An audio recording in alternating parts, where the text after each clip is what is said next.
Is Icarus just a myth designed to scare us from flight?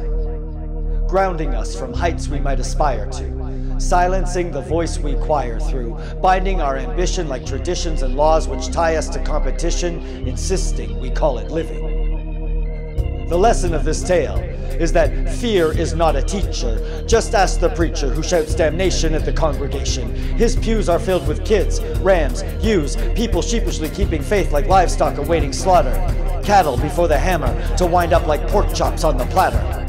I've mixed my meat metaphor into a gyros of undefined flesh, because things taught through intimidation are like canned intelligence, separated by mechanical hands then slammed like spam.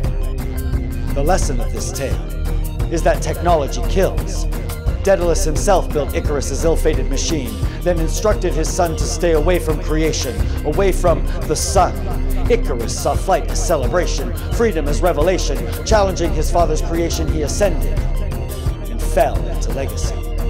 A body of water now floats his name, the Mediterranean, Icarian Sea. For while we can predict the risks, we cease to stem the free will of progress.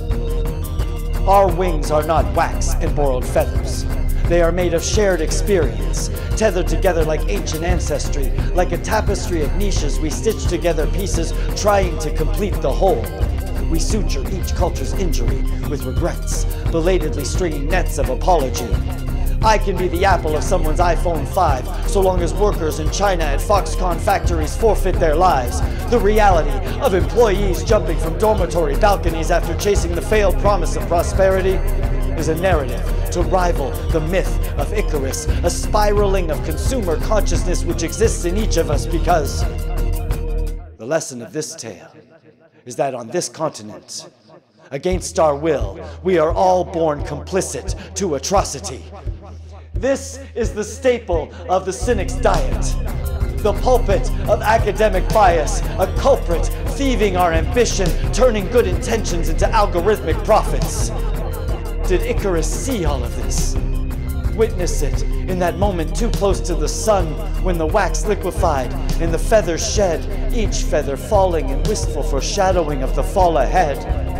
The wooden frame still attached to his limbs and spine, now nothing more than a skeletal promise, because falling is like flying without the work, the impact much more honest. Did Icarus see this on horizon's breadth? Witness it in his reflection as he crashed into the sea, accepting hubris as destiny? Is Icarus just a myth designed to scare us from flight?